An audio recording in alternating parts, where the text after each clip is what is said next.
할렐루야. 오늘도 수요일 오신 여러분들을 환영합니다. 오늘 이 시간 함께 박수치며 찬양하기 원합니다. 우리가 하나님을 찬양하는 데는 우리의 목소리뿐만 아니라 박수치고 뛰고 함성을 지르고 바닥을 두드리고 발을 구르는 경배의 동작도 들어갑니다. 오늘 시간 우리가 찬양할 때 그냥 목소리로만 찬양하는 것이 아니라 손을 들고 박수치고 하나님께 함성 지르고 환호 지르며 우리가 하나님께 경배를 올려드리는 귀한 시간 되기를 원합니다. 아멘. 우리 함께 잠시 기도하고 찬양 시작하겠습니다. 하나님 감사합니다. 오늘도 한결같이 우리를 사랑하셔서 이 자리에 불러주셨으니 우리가 주님 앞에 기뻐 감사로 예배하게 하여 주시옵소서.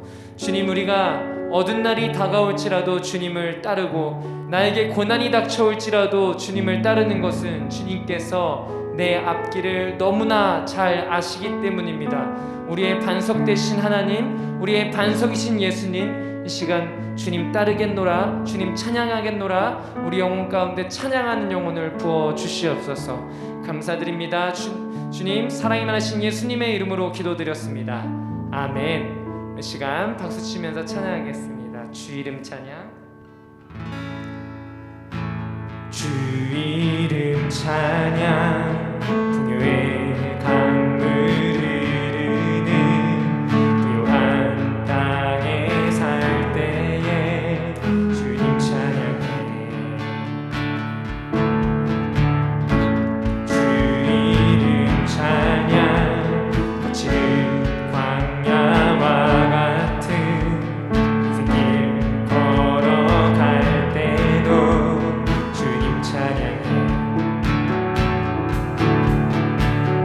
모든 축복 주신 주님 찬양하리.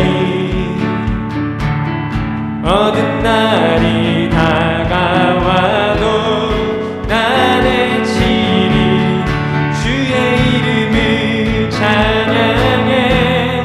주의 이름을 찬양해. 영화로운 주 이름 찬양. 주 이름 찬양. 주 이름 찬양. 햇살이 나를 비추고 눈물이 새롭게 될 때 주 이름 찬양. 주 이름 찬양. 고통이 따르지라도 찬양. 모든 축복 주신 주님, 모든 축복 주신 주님 찬양. 어두운 날이 다가와도, 어두운 날이 다가와도 나의 신이 주의 이름을 찬양해. 주의 이름을 찬양해. 영화로운 주 이름,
치면서 나의 반석이신 하나님 찬양하겠습니다.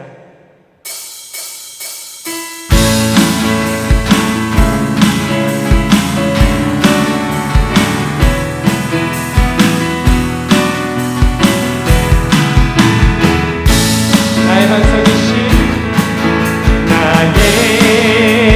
반석이신 하나님 행하신 모든 것 완전하시니 나의 생명 되신 하나님 내게 행하시니 찬양합니다. 일하신 하나님 실수가 없으신 소유신 나의 주 신실하신 하나님 실수가 없으신 소유신 나의 주 한 번 더 나의 반석이신 하나님 나의 반석이신 하나님 행하신 모든 것 완전하시네 나의 생명 되신 하나님 내게 행하신 찬양합니다. 신실하신 하나님 실수가 없으신 소유신 나의 주 신실하신 하나님 실수가 없으신 소유신 나의 주 한 번 더 신실하신 하나님 신실하신 하나님 실수가 없으신 소유신 나의 주 신실하신 하나님 실수가 없으신 소유신 나의 주 주님 같은 반석은 없도다 주님 같은 반석은 없도다 찬양받기 합당하신 이름 변치 않으시는 구원의 반석 신실하시고 신실하신 주 주님 같은 반석은 없도다 만세 반석 만세 반석 예수 내 반석 만세 반석 예수 내 반석 만세 반석 만세 반석 예수 내 반석 주님 같은 반석은 없도다 한 번 더 주님 같은 반석은 없도다 찬양받기 합당하신 이름 변치 않으시는 구원의 반석 신실하시고 신실하신 주 주님 같은 반석은 없도 우리 영원한 반석 되신 예수님께 만세 반석 예수 내 반석 만세 반석 예수 내 반석 만세 반석 예수 내 반석 주님 같은 반석은 없도 우리 한 번 더 찬양합니다. 만세 반석 만세 반석 예수 내 반석 만세 반석 예수 만세 반석 만세 반석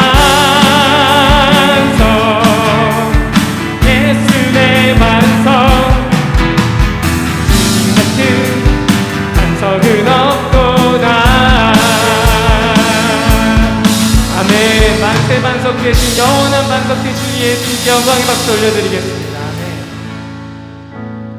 아멘. 예수님께서 만세반석 영원한 반석이시기에 우리가 어느 상황에 있든지 흔들리지 아니하는 줄로 믿습니다. 때로는 우리가 좌절 가운데 있을지라도 슬픔 가운데 있을지라도 주님 왜 나에게 이런 고난을 주셨습니까? 라고 원망 섞인 그 기도를 쏟아내는 그 순간에도 예수님께서 우리의 반석이 되시기에 우리 영혼 깊은 곳은 안전한 줄로 믿습니다. 오늘 우리 그 반석 되신 예수님, 반석 되신 주님 찬양하며 나아갔으면 좋겠습니다. 나의 영혼이 잠잠히 하나님만 바라며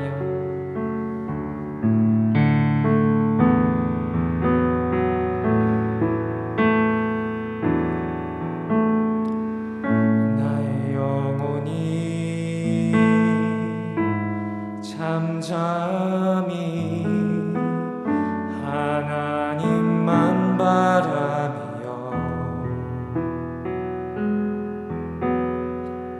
나의 구원이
높이 들고 찬양하겠습니다. 오직 주만이 나의 반석이십니다. 주만이 나의 반석, 나의 반석, 나의 구원이시니 주만이 나의 반석, 내가 요동치 아니. 우리 한 번 더 찬양합니다. 오직 주만이 나의 반석이십니다. 주만이 나의 반석, 나의 구원이시라네. 주만이 나의 산성, 내가 요동치 아니하리. 내가 요동치 아니하리. 내가 요동치 아니. 한 번 더. 내가 요동치 아니하리. 내가 요동치 아니. 한 번 더 믿음의 고백으로 내가 요동치 아니합니다. 내가 요동치 아니.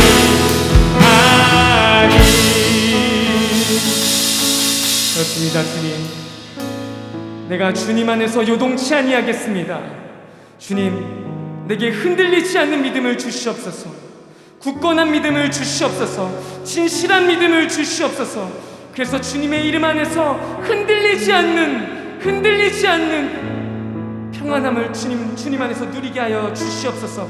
주님, 오늘 시간 우리를 통하여서 주님 말씀을 통하여서 평안이 선포되게 하여 주시옵소서. 주님의 보호하심이 선포되게 하여 주시옵소서. 우리가 그것을 믿음으로 받아들일 때 주님 우리 가운데 일하심을 우리가 보게 하여 주시옵소서. 주님의 은혜가 항상 더 큼을 고백하는 시간 되게 하여 주시옵소서. 우리 이러한 기도 제목으로 함께 기도하며 나아가겠습니다. 기도하시겠습니다. 오 주님, 주만이 나의 반석이십니다. 우리 주만이 나의 구원이십니다. 주님, 내가 주님 안에서 흔들리지 않습니다. 주님, 나의 반석이십니다. 나의 구원의 뿌리십니다. 나의 피할 방이십니다. 나의 구원의 방패이십니다. 주님, 내가 주를 사랑하리라. 영원한 나의 내가 이루어 사랑하리라 고백하는 자들처럼 우리가 주님 안에서 안정을 얻게 하여 주시옵소서. 주님 안에 참사를 얻게 하여 주시옵소서. 주님과 믿음으로 나아갈 때 주님과 믿음을 만나보게 하여 주시옵소서. 주님, 우리와 함께 동행하시니 날마다 주님의 온갖 좋은 것들을 주셔서 주님의 아버지 시작하게 하시옵소서.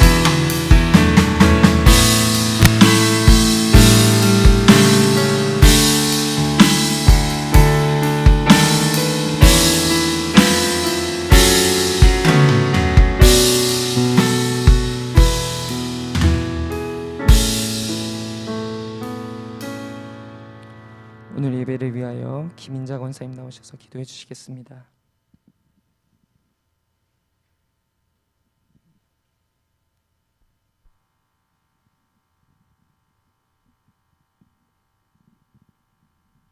할렐루야.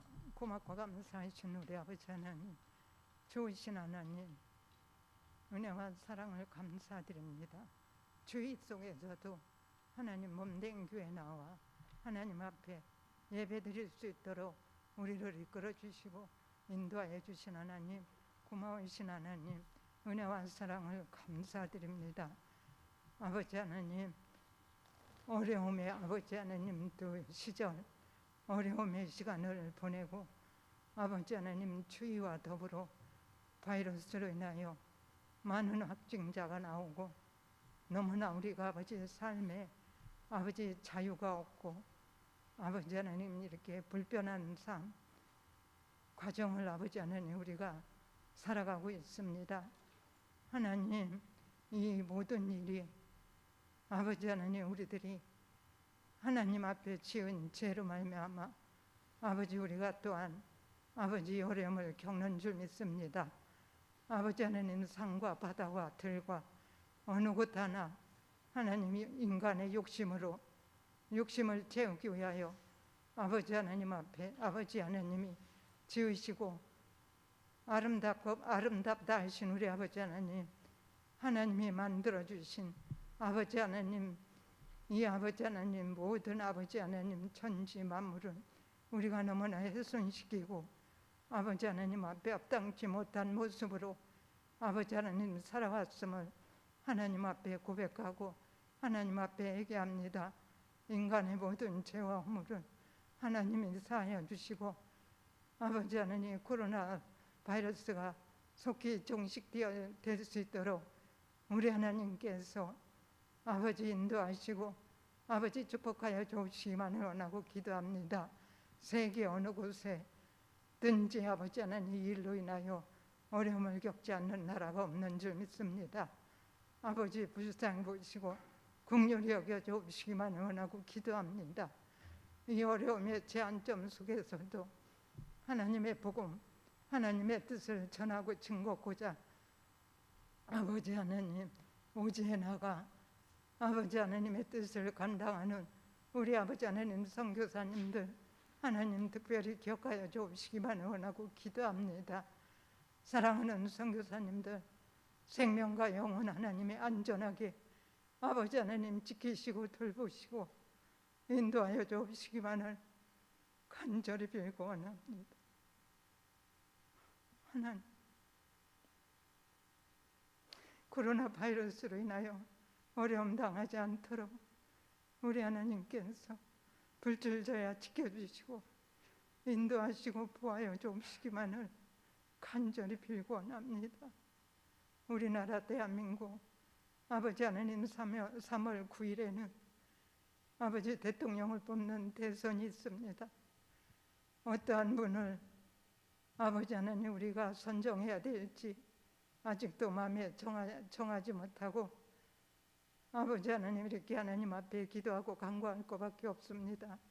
하나님 보시기에 합하고 합당한 자 우리가 아버지 하나님 심지어 볼 수 있도록 우리의 마음을 성령님이 주관하시고 인도하여 주셔서 참으로 아버지 나라를 위해서 일할 수 있는 일꾼 백성을 사랑하고 이 나라 민족을 위하여서 몸바쳐 신실하고 진실하게 일할 수 있는 대통령이 하나님 뜻 가운데 선출될 수 있도록 아버지 인도하시고 축복하여 주시기만을 간절히 빌고 원합니다. 아버지 하나님 우리 삼양중앙교회를 사랑하시고 축복하여 주신 하나님 2022년도에는 아버지 전번 성경 통독으로 하나님 앞에 영광 돌려드리는 뜻과 목적을 놓고 아버지 하나님 이렇게 연로하신 분들과 어린 심령한 사람이 이르기까지 아버지 하나님 귀한 뜻에 우리가 아버지 하나님 합심할 수 있도록 우리를 아버지 하나님께서 주관하시고 인도하여 주심에 만만 감사를 드립니다. 아버지 어려운 시기에 우리가 아버지 적절하게 아버지 하나님의 귀한 말씀을 말씀 앞에 서며 눈과 입술과 마음으로 하나님의 귀한 말씀을 선포하며 읽을 때에 우리의 마음, 우리의 심령이 뜨거워지게 하시고 하나님을 더욱 깊이 알아갈 수 있도록 아버지 하나님 우리에게 은혜 보시고 인도하여 주시기만을 간절히 빌고합니다.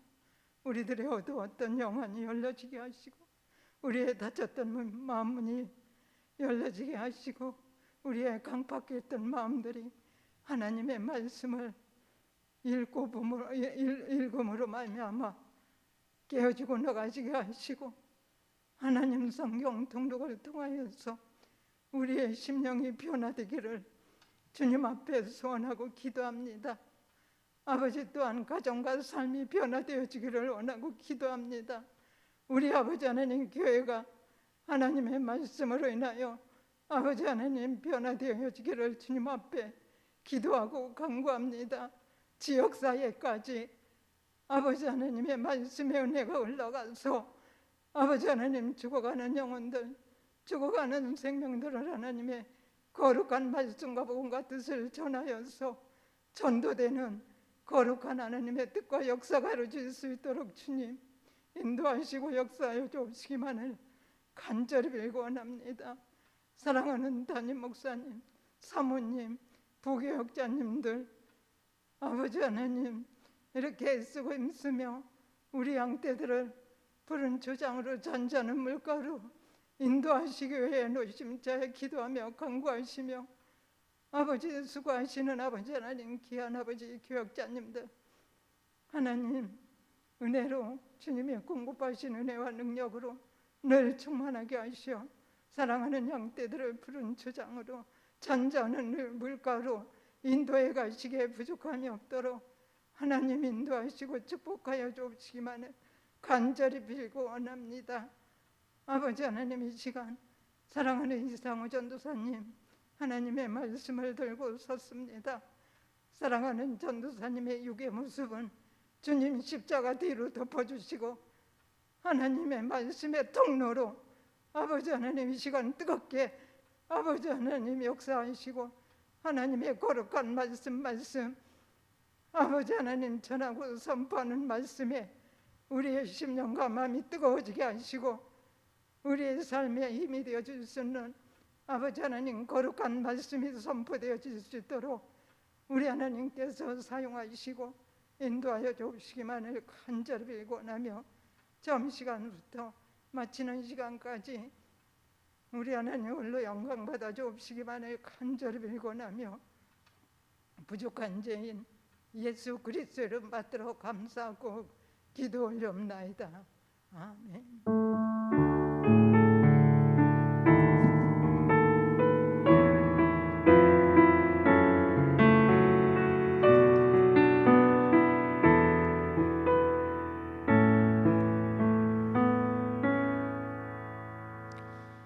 오늘 우리 함께 보실 하나님의 말씀은 사무엘상 12장 19절부터 25절입니다. 사무엘상 12장 19절부터 25절의 말씀입니다. 제가 봉독하도록 하겠습니다. 모든 백성이 사무엘에게 이르되 당신의 종들을 위하여 당신의 하나님 여호와께 기도하여 우리가 죽지 않게 하소서. 우리가 우리의 모든 죄 왕을 구하는 악을 더하였나이다. 사무엘이 백성에게 이르되 두려워하지 말라. 너희가 가연 이 모든 악을 행하였으나 여호와를 따르는 데에서 돌아서지 말고 오직 너희의 마음을 다하여 여호와를 섬기라. 돌아서서 유익하게도 못하며 구원하지도 못하는 헛된 것들을 따르지 말라. 그들은 헛되니라. 여호와께서는 너희를 자기 백성으로 삼으신 것을 기뻐하셨으므로 여호와께서는 그의 크신 이름을 위해서라도 자기 백성을 버리지 아니하실 것이요 나는 너희를 위하여 기도하기를 쉬는 죄를 여호와 앞에 결단코 범하지 아니하고 선하고 의로운 길을 너희에게 가르칠 것인즉 너희는 여호와께 너희를 위하여 행하신 그 큰 일을 생각하여 오직 그를 경외하며 너희의 마음을 다하여 진실이 섬기라. 만일 너희가 여전히 악을 행하면 너희와 너희 왕이 다 멸망하리라. 아멘. 오늘 시간 왕정의 시작이라는 말씀 이상호 전생님께서 전해주실 때 많은 은혜 받으시길 바랍니다.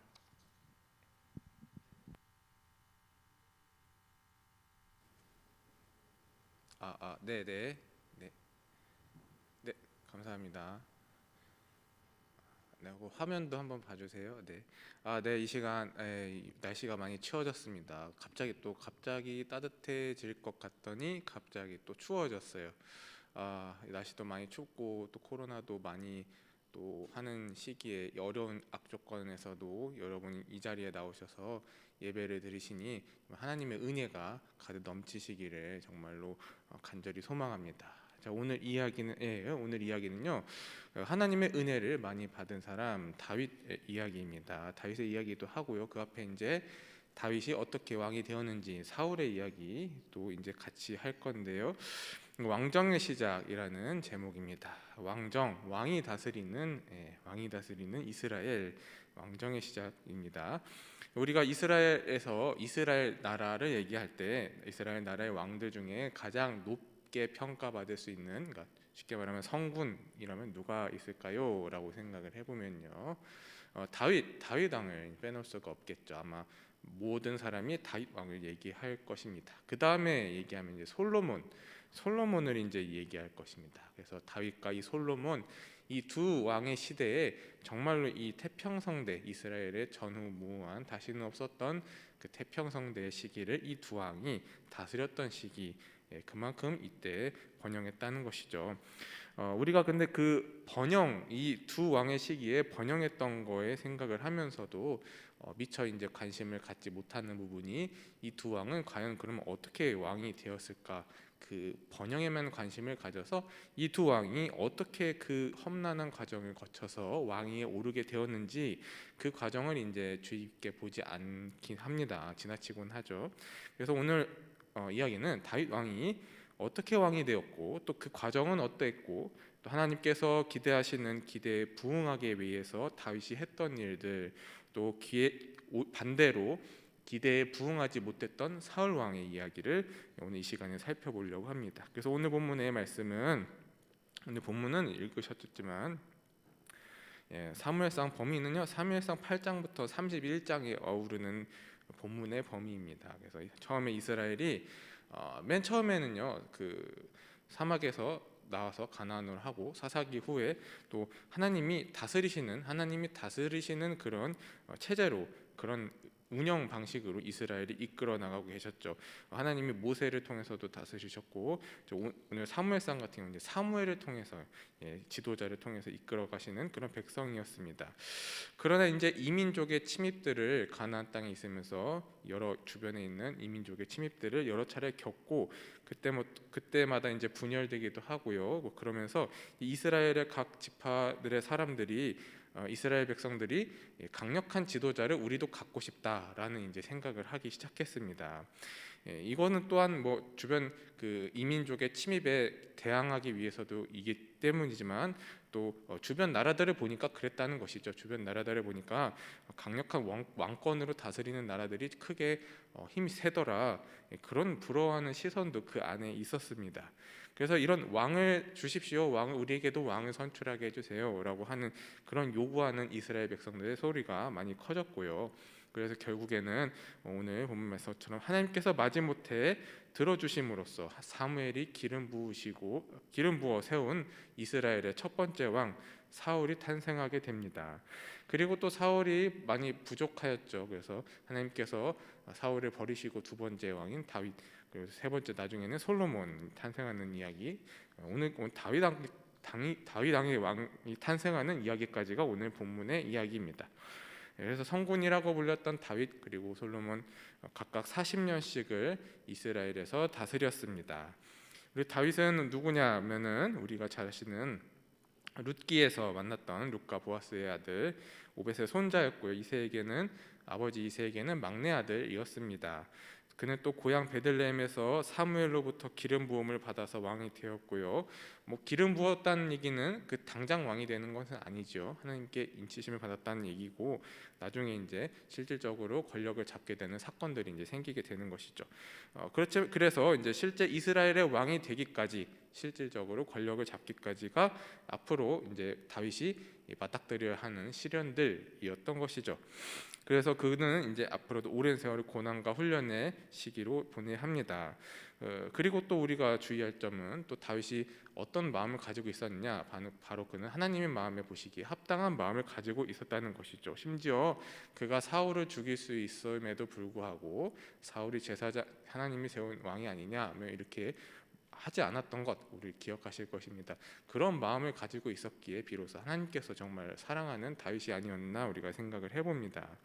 그래서 다윗의 모습을 하나님께서 기하게 주셨던 것이 당연한 것이죠. 그래서 우리가 다윗의 이 마음들 면면한 부분들을 이 사무엘상에서 알 수도 있지만, 뿐만 아니라 우리 시편에서도, 우리 다윗이 지은 시편에서도 더욱 면밀히 우리가 살펴볼 수가 있습니다. 그래서 우리 오늘 첫 번째 챕터, 왕을 요구하는 백성, 사무엘상 8장 내용입니다. 하나님의 사람 사무엘이 어느덧 늙어서 더 이상 자기의 일을 잘 감당할 수 없게 됩니다. 사람이 늙으면 어쩔 수가 없는 것이지요. 그래서 후계자를 세워야 하는데, 불행히도 사무엘의 아들들이 그 후계자감이 아니었습니다. 어떤 내용이냐면 사무엘상 8장 3절에 그의 아들들이 자기 아버지의 행위를 따르지 아니하고 이익을 따라 뇌물을 받고 판결을 굽게 하니라. 이 보듯이 사무엘의 아들들이 자신들의 이제 지위를 이용해 가지고 자기들의 욕심을 채우는데 급급하기 때문에 백성들이 또 그걸 알고 있었기 때문에 이 후계자 문제에 있어서 사무엘의 아들들은 전부 다 탈락이 되는 것이었죠. 적당한 사람이 없었습니다. 그랬기 때문에 이스라엘 백성들과 장로들은 그럼 우리도 이제 왕을 세웁시다라고 이렇게 얘기를 하는 것이죠. 그렇게 요구를 하는 것입니다. 원래 하나님께서 만드신 이스라엘 백성은 각 지파별로 각자 자치적으로 다스리고 있고요, 공동체를 가지고 있고요. 그래서 모든 백성들이 평등하고 자유로운 관계를 맺고 있고, 거기에 또 제사장들이 있고 레위인들이 있고, 또 그를 통해서 하나님 섬기고 하나님 율법대로 이끌어 나가는 그런 이스라엘이었습니다. 쉽게 말하면 하나님이 직접 다스리는 나라가 이스라엘이었습니다. 그런데 이제 이 이스라엘 백성들이 하나님의 통치를 거부하고 강력한 왕이 우리를 이끌어줬으면 좋겠다, 이런 생각을 하기 시작한 것입니다. 사무엘은 물론 이런 백성의 요구들을 기뻐하지 않았습니다. 하나님 또한 이 요구를 기뻐하지는 않으셨습니다. 그래서 하나님께서 사무엘로 하여금 이 왕정 제도가 이스라엘에게 어떤 영향이 미칠 것인지, 어떤 좋지 않은 일들이 결과로 나타날 것인지에 대해서 경고를 해주는 장면이 우리 사무엘상 8장 11절부터 나와 있습니다. 그래서 그가 조금 읽어보면요, 그가 너희 아들들을 데려다가 병거와 말을 어거하게 하리니 병거 앞에서 달릴 것이며, 또 너희의 곡식과 포도원 소산의 11조를 거두어 관리와 신하들에게 줄 것이며, 너희 양떼의 10분의 1을 거두어 가리니 너희가 그의 종이 될 것이라.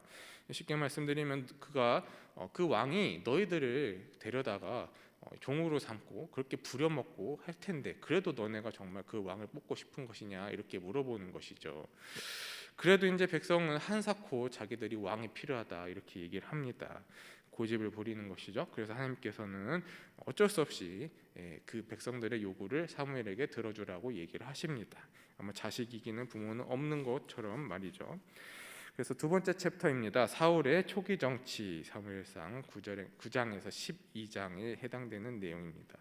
이스라엘 백성이 이제 왕이 세워지면은 자신들의 나라가 안정되고 그 왕이 정말 카리스마 있는 지도자처럼 우리나라를 다스려서 우리나라 정말 부강하고 훌륭한 나라가 될 것이다, 이렇게 이제 기대를 많이 하고 있었습니다. 그렇지만 이것은 어떻게 보면은 그들의 짧은 그런 소망이었던 것 같습니다. 그래서 처음에 하나님께서 사울을 세우실 때만 해도 사울이 그렇게 할 것이다 라고 생각했지만 결국은 사울은 실패한 왕이 되었죠. 맨 처음에 하나님께서 사울을 세우실 때는 사울에게 그만한 자질이 충분히 있었습니다. 그는 키가 컸고요, 또 외모도 준수하였고, 또 뭐 여러 가지 빼놓을 수 없는 그런 성품조차 빼놓을 수 없는 그런 사람이었습니다. 부모에게 효자였고요, 또 하나님의 사람 사무엘 앞에서 예의도 갖추었고요. 물론 나중에는 이제 사무엘 명령도 어기고 멋대로 하지만 이 당시에는 그랬다는 것이죠. 그래서 그런 사울을 하나님께서 왕으로 이제 기름 붓고 세웠습니다. 이 사울은 자기가 왕으로 세움을 받았을 때, 기름 부음을 받았을 때 이제 자기 고향으로 다시 돌아가서 자기가 때를 기다리는 왕에 이르기 위하여 때를 기다리고 있었습니다. 자기 농사를 지으면서 때를 기다리고 있었던 것이죠. 근데 얼마 지나지 않아서 이 암몬 사람들이 길르앗 야베스라는 곳을 침략하러 왔습니다. 이 길르앗 영토 안에 있는 야베스라는 곳인데, 이 지역이 어디냐면 이스라엘에서 변방 외곽의 외진 곳이었기 때문에 여기를 침략한 것이 그만큼 이 공격에 대해서 대응하기가 쉽지 않았던 것이죠. 이번에도 그래서 암몬 사람 나하스가 쳐들어와서 그들을 괴롭히기 시작합니다.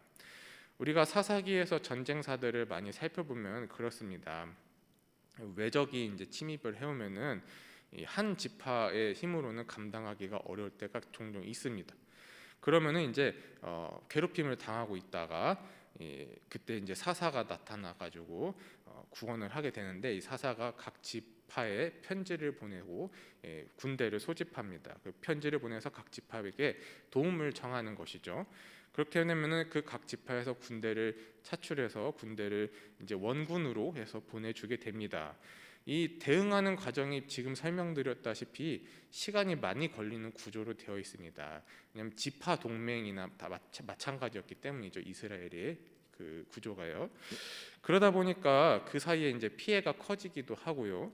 또 원군을 요청한다고 해도 어떤 지파들은 보내지를 않았습니다. 왜냐하면 사이가 안 좋았기 때문이죠. 다 협조적으로 나오지는 않았던 것이죠. 그렇기 때문에 이러한 일들이 생기기 때문에 이스라엘 백성들이 그토록 강력한 왕, 지도자를 원했던 그런 것이라고 생각을 하게 됩니다. 강력한 왕이 나타나서 모든 지파들을 다 통합하고 자기들을 지켜주기를 그렇게 원했던 것이죠. 그리고 다시 돌아와서 말씀을 더 드려보자면 아까 봤던 길앗 야베스 사람들, 이 사람들이 그래서 무슨 생각을 하냐면 당장의 이 위기를 넘기려면은 우리가 이제 약조를 해야 된다, 그렇게 이제 조공을 해야 된다 이렇게 얘기해가지고 언약을 맺어서 위기를 넘기려고 합니다. 지금 당장 대응을 할 수가 없으니까요. 그래서 그럴 때 뭐라고 하냐면 나하스가 너희 오른 눈을 다 빼버려야 너희와 언약하리라 이렇게 얘기를 합니다. 그러니까 너희 오른쪽 눈을 뺄 때까지 언약 안 하겠다 이런 얘기니까 안 하겠다는 얘기겠죠. 네. 안 하겠다는 얘기입니다.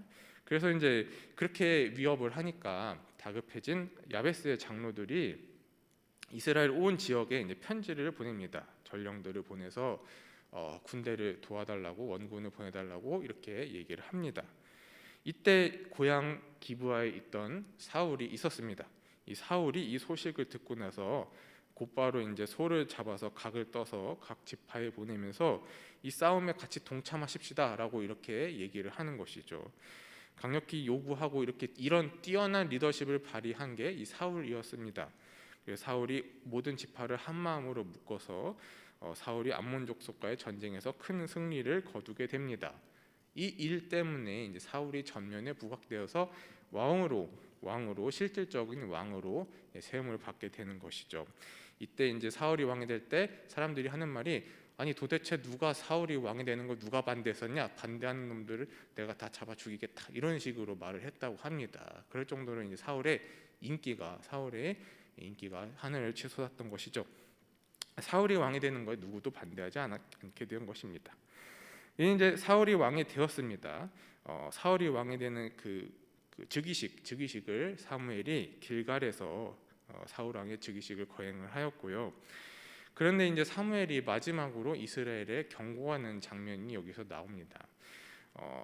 사무엘도 그렇지만 하나님도 그랬지만 백성들이 마지못해서 하는 요구를 받아주었지만 그 이면에는 역시 그 위험성에 대한 그런 것들을 알고 있었던 것이죠. 그래서 이스라엘에 경고하기를 뭐라고 하냐면 너희가 때를 써서 왕을 세우게 되었다고 하나님을 잊으면 안 된다. 이렇게 얘기를 합니다. 애굽에서 인도하여 내신 하나님을 너희 조상들이 잊어가지고 그렇게 된 것처럼 너희도 똑같이 그렇게 하면 안 된다. 너네 왕을 세워서 왕이 너희를 다스리고 너희가 왕을 의지할지라도 하나님을 잊어서는 안 된다. 이렇게 마지막으로 경고를 합니다. 여기가 조금 더 살벌하게 사실은 성경에는 나와 있습니다. 제가 조금 순화해서 말씀드린 거지만 그래서 우레와 비도 막 나오고요. 그래서 뭐 그런 통해서 이제 마지막으로 경고하는 그런 메시지를 사무엘이 연설을 하게 됩니다. 하나님을 잊어서는 안 되는 것이죠.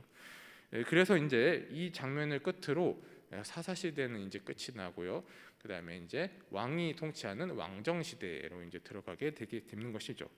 세 번째 챕터입니다. 사울의 권력 사유화, 사무엘상 13장에서 15장에 해당되는 내용입니다. 사울이 즉위한 지 20년이 지났습니다. 그리고 나서 나라가 어느 정도 조금 안정이 되었을 때 이 사울에게 하나님이 과제를 주십니다. 무엇이냐면 아말렉 족속을 쳐서 모든 사람과 그 소유를 남김없이 진멸하라라는 명령이었습니다. 여기 진멸하라는 명령이 조금 왜 그럴까 싶은데요. 왜냐하면 아말렉 족속이 400여 년 전에 이스라엘이 애굽에서 나올 때 이 대열 뒤에서 뒤처지는 사람들을 약탈하고 공격했던 그런 어떻게 보면 야비한 일을 했던 그런 사람들이었습니다. 그런데도 불구하고 세월이 많이 흐른 지금도 지금까지도 여전히 이스라엘을 뒤통수를 때리듯이 괴롭히는 이것이 이 아말렉 족속이었기 때문에 이 하나님께서는 이 그들의 죄를 그들의 머리에 다시 돌리고 아예 뿌리를 뽑아버려라 이렇게 얘기를 하고 계시는 것이었죠. 그렇게 해가지고 이제 이 사울이 그렇게 하나님의 말씀대로 진멸을 해야 되는데 여기서 사울이 하나님의 명령을 어기게 됩니다. 첫 번째 어긴 것이 이 아말렉의 소유는 정당하게 모은 것이 아니므로 불의한 재물이므로 그것 또한 없애라고 하나님께서 그렇게 얘기하셨지만 그 사울이 이 말씀에 순종하지 않았습니다. 그래서 사울이 아말렉 왕 아각도 살려주고요, 빼앗은 소유물은 좋은 것들은 다 챙겨버립니다. 그래서 후환을 남기는 그런 일들 하였죠. 그래서 이를 보신 하나님께서 이 사울을 왕으로 삼은 것을 크게 후회하십니다. 사울이 가진 재물들을 빼앗은 재물들을 전부 다 없애지 않아서 백성들에게 나눠줌으로써 백성들에게는 환심을 크게 샀지만 하나님께는 멀어지게 되었던 것이죠. 그렇게 되었습니다. 네 번째 챕터입니다. 왕으로 예선된 다윗, 사무엘상 16장에서 17장 부분입니다. 라마로 돌아온 사무엘은 명령을 듣지 않은 사울 왕 때문에 슬프게 되었습니다. 사울이 처음에는 정말로 좋은 왕이었고 자질이 정말 훌륭했지만 막상 해보니까 사울 왕이 점점 하나님의 말을 안 듣고 자기 멋대로 이제 나가기 시작했다는 것이죠. 그랬던 것이죠. 사람은 역시 사겨봐야 알 수 있다 이런 생각을 우리가 많이 하잖아요. 그런 것과 같은 것 같습니다. 그래서 바로 이때 하나님께서 사무엘에게 다음 왕을 예선을 하였으니까 기름을 뿔에다가 채워가지고 베들레헴 사람 이새에게로 가라고 명령하십니다. 하나님께서는 외모보다 사람의 마음 중심을 아시는 하나님이시기 때문에 막내 아들 다윗이 다음 왕으로 예선이 되었습니다. 그래서 이 다윗이 왕으로 되었을 때 어떻게 하냐면 사무엘이 그 사울의 감시를 피해가지고 요리조리 가가지고 다윗에게 목숨을 걸고 가서 다윗에게 기름을 붓습니다. 그리고 얼마 안 있어서 여러분이 잘 아시는 다윗의 스토리가 이제 시작이 되는 것이죠. 얼마 안 있어서 이스라엘 백성에게 큰 위기가 닥치는 것이 블레셋 사람들이 군대들이 쳐들어와서 전쟁이 시작됐던 것입니다. 그때 이제 다윗이 아버지의 심부름으로 형들에게 도시락을 전달하러 갔다가 그 상황을 보고서 골리앗이랑 싸우기로 결심을 하게 되는 것이죠. 그래서 그에게는 정말 하나님의 이름이 모욕당한 것을 참을 수 없었던 그런 정의로운 분노가 있었습니다. 그리고 하나님이 사랑하는 그런 열정도 그의 마음속에 있었던 것이죠. 그래서 그 열정과 용기로 다윗이 블레셋의 거대한 장수 골리앗을 쓰러뜨리게 됩니다. 그래서 너는 칼과 창과 단창으로 내게 오지만 나는 만군의 여호와의 이름으로 내가 모욕하나 이스라엘 하나님의 이름으로 내게 나아가노라 이렇게 얘기를 한 것이죠. 그래서 물맷돌을 던져서 골리앗을 이긴 엘라 골짜기에서의 승리는 다윗에게 정말로 큰 선물이 되어 주었습니다. 다윗이 이 일 때문에 순식간에 국가 영웅으로 되었던 것이죠. 마치 사울이 전번에 전쟁에서 카리스마를 통해서 나라를 구원해서 영웅이 된 것처럼 다윗 또한 이번에 그렇게 된 것입니다. 그러니까 기름을 먼저 부어졌고 그 다음에 영웅이 되는 실질적으로 이제 왕이 되기 위한 그런 절차가 되는 것이죠. 그런데 이제 다윗이 왕이 되는 과정은 쉽지는 않았습니다. 왜냐하면 그 이전에 이미 사울이 왕이 되어 있기 때문이죠. 그래서 다윗이 도피 생활이 시작되는 것입니다. 다섯 번째 챕터 다윗의 도피 생활 사무엘상 18장에서 26장의 부분입니다. 어떤 사람들은 아마 골리앗을 물리친 다윗을 보고서 그냥 놀랍다 혹은 아니면은 운이 좋아서 저렇게 한 거 아니야 그렇게 생각했을지도 모르겠습니다. 물론 이 다윗이 실력이 없었던 것은 아닙니다. 물맷돌로 맞추는 실력이 이미 그 전에 다윗이 목자였을 때 나가서 사자를 맞춰서 쫓아내고 그랬던 걸로 이미 성경에는 기록이 되어 있죠. 그거는 아무나 하는 일은 아니니까요. 이미 그 실력이 있지만 어쨌든 그 다윗이 가진 그 재능 그리고 하나님이 그를 도와주시고 계시다는 것을 가장 먼저 눈여겨본 것이 이 요나단입니다. 다윗의 친구 요나단이요. 그러면서도 사울의 아들 왕자 요나단입니다. 그래서 그가 엘라 골짜기에서 다윗이 얼마나 하나님을 사랑하는 것이고 또한 하나님이 얼마나 다윗에게 축복을 주시고 있는지, 다윗을 도와주시는지 그렇게 알아보게 되는 것이 요나단입니다. 그때부터 이제 요나단이 친구가 되어서 자기 생명보다도 더 다윗을 우선하는 그런 친구가 되어준 것이죠. 그래서 나중에 이제 사울이 다윗을 군대 장관으로도 임명을 하고 뭐 사위로도 삼고 여러저러 했지만, 여러 가지 정치적인 뭐 그런 것도 했지만, 결국에는 다윗을 향한 사울의 질투심은 결국 깊어져만 갔습니다. 날이 갈수록요. 사울도 바보는 아니었던 것이죠. 다윗이 자기의 왕위를 위협할 것이란 것을 충분히 알고 있었던 것이죠.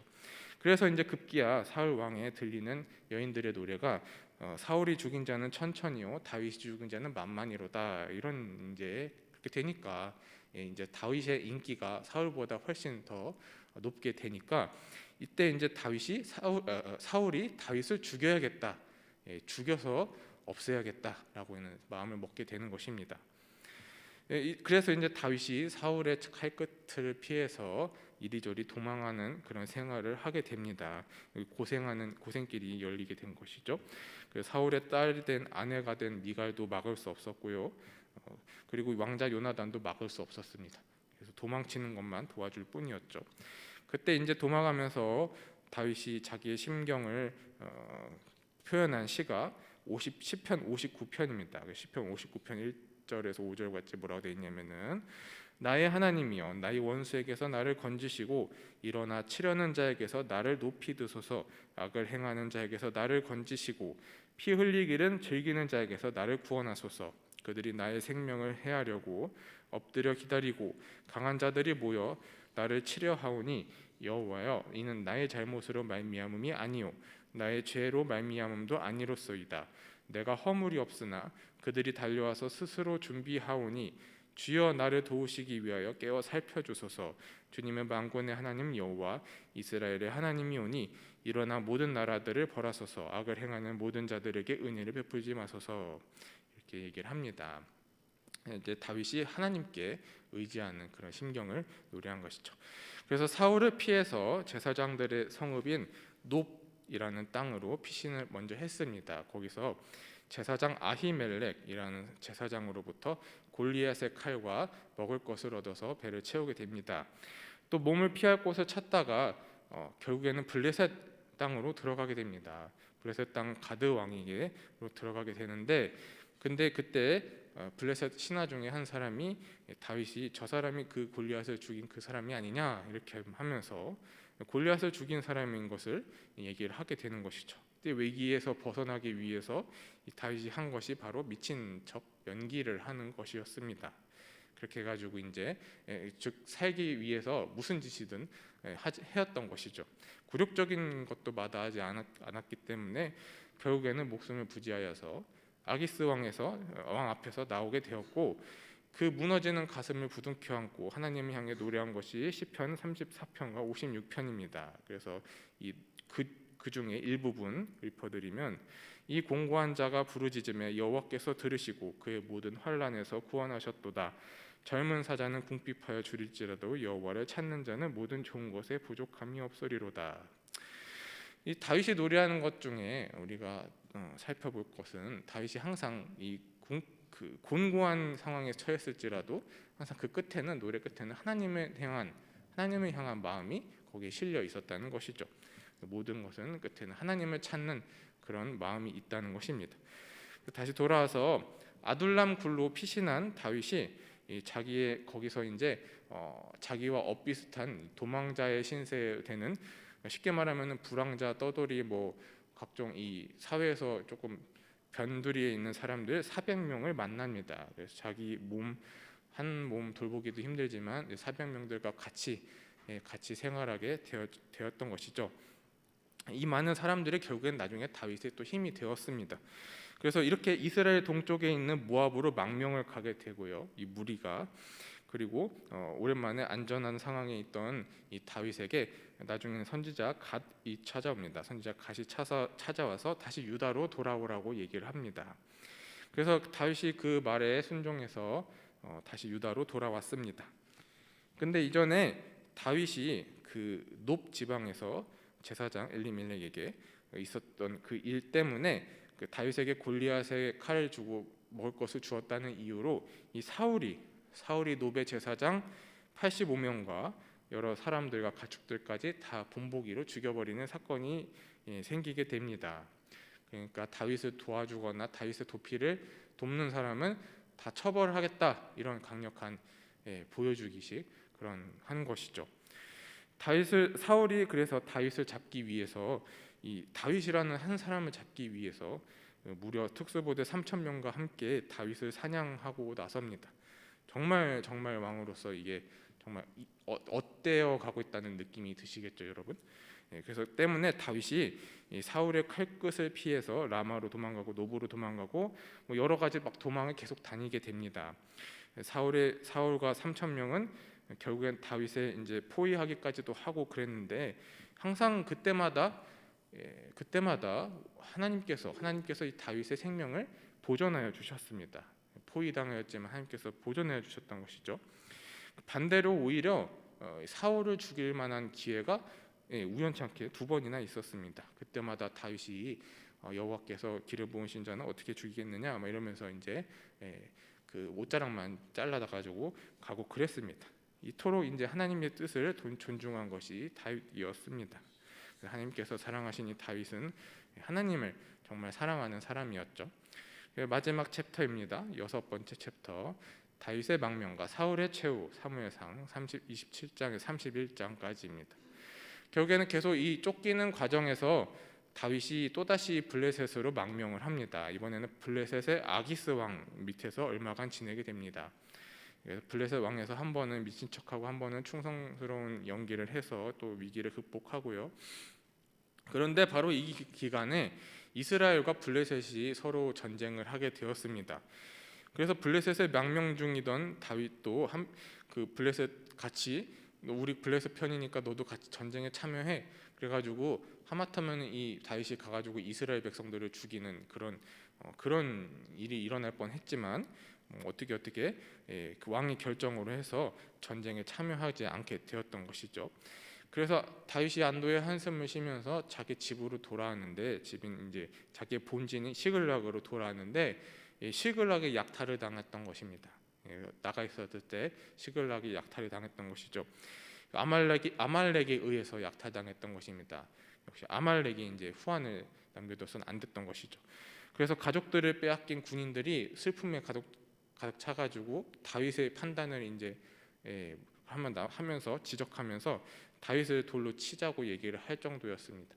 그렇지만 이 위기의 가운데서도 다윗이 굴복하고 무너지지 않고 하나님께 가장 먼저 가서 이 문제에 대해서 위탁을 합니다. 그래서 하나님께서 제사장을 통해서 에봇으로 다윗에게 대답하시기를 가서 지금이라도 빨리 가서 쫓아라, 이렇게 얘기를 하시는 것이죠. 그래서 이제 다윗이 물도 마시지 않고 전력 질주를 하여서 군사들과 함께 그 뒤를 쫓습니다. 그래서 결국에는 빼앗겼던 것을 모두 다 되찾았고요. 거기다가 더해서 모든 전리품들이 훨씬 더 늘어나게 되었던 것이죠. 네, 이렇게 위기를 다시 좋은 곳으로 바꾸어 주셨습니다, 하나님께서요. 그래서 한편 또 사울의 이야기를 하면, 사울은 블레셋과의 전쟁 중에서 크게 중상을 입고 결국에는 나이 80세에 생을 마감하게 됩니다. 요나단을 비롯한 아들들도 이 전쟁에서 같이 사망하게 됩니다. 그래서 블레셋 군인들이 이 죽은 사울과 새 왕자의 목을 잘라서 블레셋으로 가지고 가고, 거기 아들들의 시체는 거기 성벽에다가 못 박아놨는데, 이런 처참한 상황 속에서 내전에 사울이 구해줬던 그곳 길랏 야베스 사람들이 사울의 은혜를 잊지 않고 이 시체들을 다 수습을 하여서 정성스럽게 장례를 치러주게 됩니다. 이렇게 돼가지고 이제 사울은 죽었고요. 사울의 가문은 몰락하게 됩니다. 사울의 남은 아들들도 크게 이제 힘을 쓰지 못하게 되는 것이죠. 그리고 나서 이제 다윗이 왕이 되어가는, 다윗의 가문이 점점 힘을 얻어가는 그런 다윗 왕의 시대를, 다윗 왕으로 넘어가는 그런 시대가 열리게 되었습니다. 이 왕권 교체는 결국에는 우리가 생각을 해보면요, 사무엘이 처음에 그렇게 얘기했잖아요. 하나님을 잊지 말라 이렇게 경고한 것처럼 사울은 하나님과 떨어졌고 하나님과 멀어졌고 자기 멋대로 하기 시작했고, 다윗은 어떤 위기가 있고 고난 상황에 있어도 결국에는 하나님한테 의지했고 하나님의 마음에 합당하게 행동하려고 노력을 했습니다. 그렇기 때문에 결국에는 사울은 지나간 왕이 되었고 다윗의 시대가 되었던 이겠죠. 그 과정 가운데 다윗의 과정은 정말 왕이 되기 쉽지 않은 그런 과정이었습니다. 쫓기고 죽을 뻔한 적도 수도 없이 많고요. 그런 과정 속에서도 이 다윗이 위기들을 극복하고 끝까지 하나님을 붙들고 의지하고 그렇게 되어서 그것이 이제 시편의 구구절절이 우리가 알 수 있게 되는 것이죠. 시편에 써 있기 때문에 그렇게 우리가 다윗이 하나님을 의지하면서 극복하는 그런 과정들을 우리가 왕이 되는 과정을 우리가 보게 됩니다. 그래서 다음 시간에는 다윗이 왕이 되어서 이제 앞으로 어떻게 할 것인가, 다윗은 과연 지금까지 해왔던 것처럼 하나님 마음에 합당하게 계속 잘 할 수 있을까요? 이제 그것을 이제 여러분이 살펴보셔야 될 거예요. 물론 아시겠지만 살펴보게 될 것이죠. 그래서 또 아니면은 뭐 사울처럼 갑자기 자기 마음대로 하고 그렇게 할 것인지, 그런 왕이 될 것인지 그런 것을 보시면 되게 좋을 것 같습니다. 기도하시겠습니다. 하나님 아버지, 우리는 결코 하나님의 섭리와 계획하심을 알지를 못합니다. 우리 다윗이 고난과 절체절명의 순간 가운데서도 항상 다윗을 지켜주시고 하나님께서 다윗 지켜주시고 준비하시고 보살피신 그 하나님의 섭리가 하나님 지금 우리에게도 함께 하기를 원합니다. 우리가 하나님을 끝까지 떠나지 아니하고 하나님을 인정하고 하나님을 겸손히 섬기고 살아가게 하옵소서. 그 가운데에서 하나님의 역사가 우리에게 있게 하시고, 그래서 우리에게 오는 환난과 고난 가운데서도 오직 하나님만을 의지하고 결국에는 승리하고 이겨낼 수 있도록 인도해 주시옵소서. 예수님의 이름으로 기도드립니다. 아멘. 할렐루야. 하나님께서 오늘도 우리에게 은혜 주시고 인도하시는데, 왕이 되느냐도 중요하지만 더 중요한 건 어떤 왕이 되느냐, 그것을 지킬 수 있느냐, 그거죠. 우리가 하나님께서 다스리시는 은혜의 삶을 살아가고, 국가 권력을 하나님께서 주신 것은 백성을 위해 주신 것인데 그 국가 권력을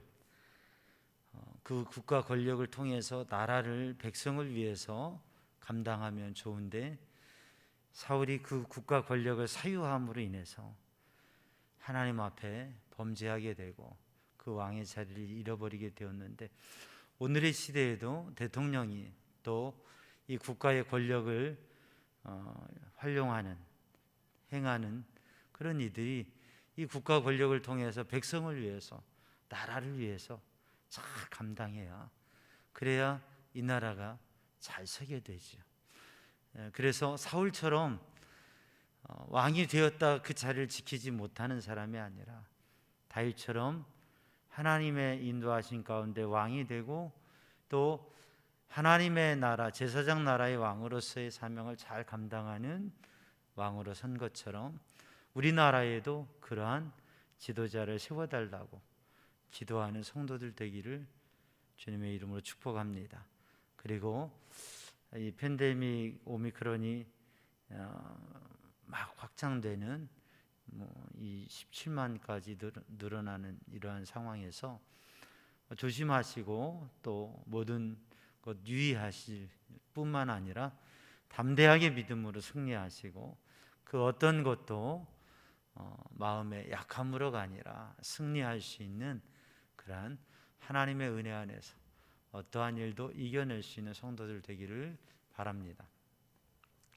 성경 통독 1000번째 지금 1독이 됐고 4독까지 지금 됐습니다.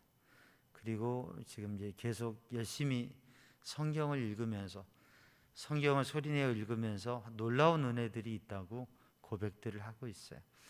우리 성도들이 힘써서 말씀을 읽고 그 말씀의 은혜를 빨리 많이 읽는 것도 중요하지만 한 말씀 한 말씀 속에서 5분의 시간, 한 절 한 절, 한 장 한 장 그 말씀 속에서 그 그 말씀 속에서 성령의 감동과 은혜를 누리는, 그래서 복음의 능력 있는 진정한 하나님의 백성의 삶을 살아가는 우리 성도들 다 되시기 바랍니다.